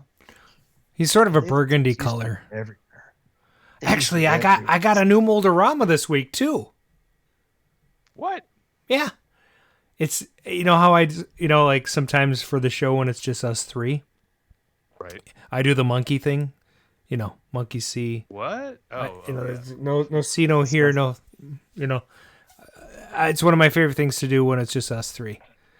So I put monkeys up when it's just us three. I don't know if you guys have noticed, but several times that's been the have to review those episodes. So, but I got a really cool moldorama of the See No Evil, Hear No Evil, Speak No Evil monkeys. And it's in the color of the elephant that I had when I was a kid. And I think it's from the LA Zoo, which is fantastic. I've been there. Oh, wow. And I was actually there. Fun story. I was there the day that Zoe Deschanel was shooting an episode of New Girl at the LA Zoo with the cast. Did you get to see her? I did see her. She drove. Isn't she like super tiny? Yeah, and she drove away in a golf cart and it was just like she had her sunglasses on. She's like, I don't want to talk to anybody. But we did see her. It was really cool. She glared at me once. Yeah, she kind of glared at everybody. She's like, God, a couple of these people are looking at us. I'm like, I'm at the zoo. You just happen to be here.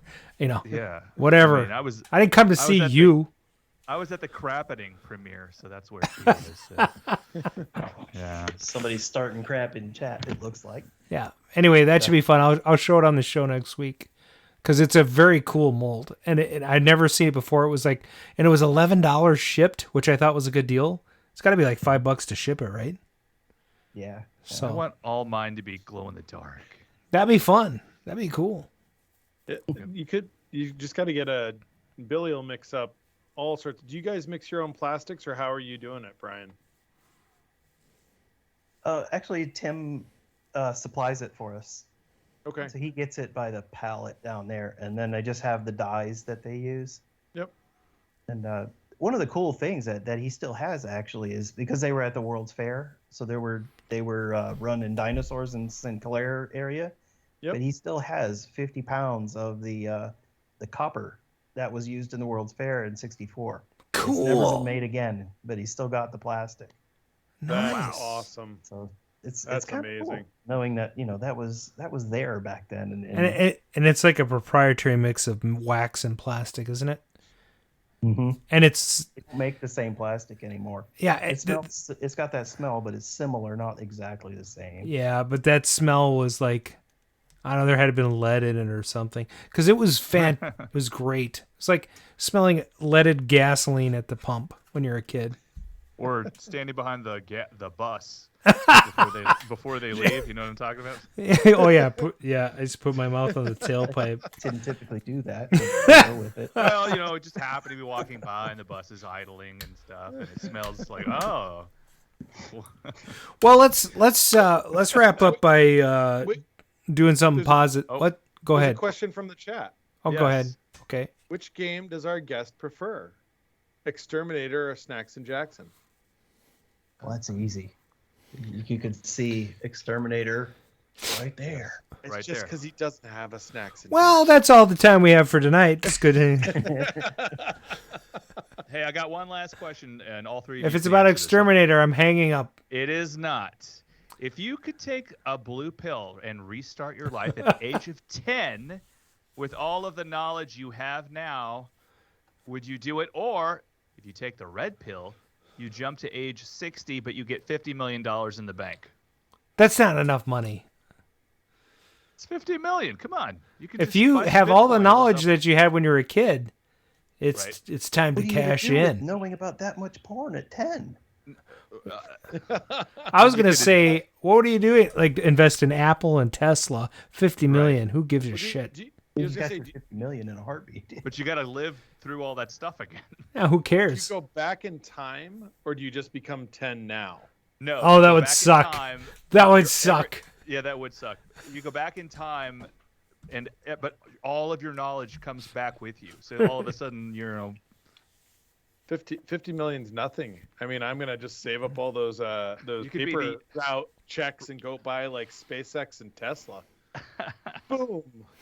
Dang, so that's two 10-year-olds. Okay, Brian, you're the last one. I'm going back to 10. Oh, that Brian. The other Brian, yeah. He doesn't count. He's Right. It's like I'm almost 60 now, so I might as well just do 10. Right? I like your thought process. I really do. So if you really think about it, it's like, what would you really do if you actually did have that knowledge? You'd still be a 10-year-old, and everybody'd still think you're an idiot. Yeah. Oh, You'd have to be like an immediate prodigy, like go through medical school, get your college degree. You need to like jump ahead. But that would kind of like change you a little bit, right? All those friends that you had and everything. I mean, but if you knew all that, you could be in the right place and you could knock off Gary Coleman and get TV show personality. What you talking about, Willis? Yeah. I don't think I could do that. All right, Brian, stick with us after the show. We'll have a proper goodbye. I guess we hope to see everybody at Free Play November 19th Yay. to 21st. Yeah, I for will be sure. there. And we will have the new ice cold beer there. Amazing. So another good reason to come. Marble Man's probably going to be a little bit cooler because nobody's ever going to get to play that other than there. But I got to play it about a week ago. It's fantastic. Yeah, and we're having an art gallery too. I forgot to mention that. Oh, that's really cool. You got a sneak peek of the art. Yeah. By the way, if you want to see some original artwork from the Atari archives, I mean, like, this is like stuff George Lucas looked at. This is stuff that Owen Rubin actually sketched. The original sketch of the Paperboy. All that stuff is going to be on display in some fashion for the art show at Free Play Florida. So, again, what's the date, Brian? November 19th through 21st. All right, so I got to find... I got to get... minutes from the entrance to Disney. Yep. Nice. It's right next to Disneyland thinking of you. It's literally like a minute from the resort that I stay at. So I got to try to get up. So that way Brian can take off his costume and get to the show. Finally. All right, stick with us and let's get this exit. Let's get going here. Yes. All right. Oh, a little synthwave for tonight. I think this is going to be good. This is season 6. That's episode 1, season 6 of the Arcade Radio Podcast. That's the double R's. Thanks for listening in tonight. It's been a pleasure having you along. Check out our website, arcaderadio.com. That's RCADERADIO.com for all our social media and swag links. Swag, stuff we all get. Stuff we all get. Correct. Call and leave comments, just like Bob Zarzadek at 612-548-GAME. And if you like the show, pick up some of our swag over at Teespring, or just a Spring. No, I don't know. /Arcade Radio. Or consider, supporting us on Patreon, where we can, collect your money every month. It starts at like $3. $3 measly dollars. We can keep this show going. I can buy a new computer so that I have less glitches. Less lag. Whatever. If you want to win, support the show so we have less lag. That's right. I hear you. Subscribe to our Twitch channel to follow us. Click on the notification bell so you know when we're streaming live. That's twitch.com/RCADERADIO ! And if you like what you're hearing, consider dropping a 5-star review on Anchor, iTunes, Spotify, or wherever you consume our podcast. Ah! That's going to be it for tonight's show from the Arcade Radio team. We hope you had a blast, and we'll see you next season. Wait a minute. We'll see you in 2 weeks. Episode. Right. 2 weeks? Yes. 2 weeks? Oops, we should update that. Yeah, that sounds good. 2 weeks. We'll see you in 2 weeks. True weeks. True weeks. Take care and good night, folks. That's right. This is a lot more mellow than I remember it. It's mellow. It's mellow yellow. All right, it's time to crank this up. Did anybody here like mellow yellow? Oh yeah.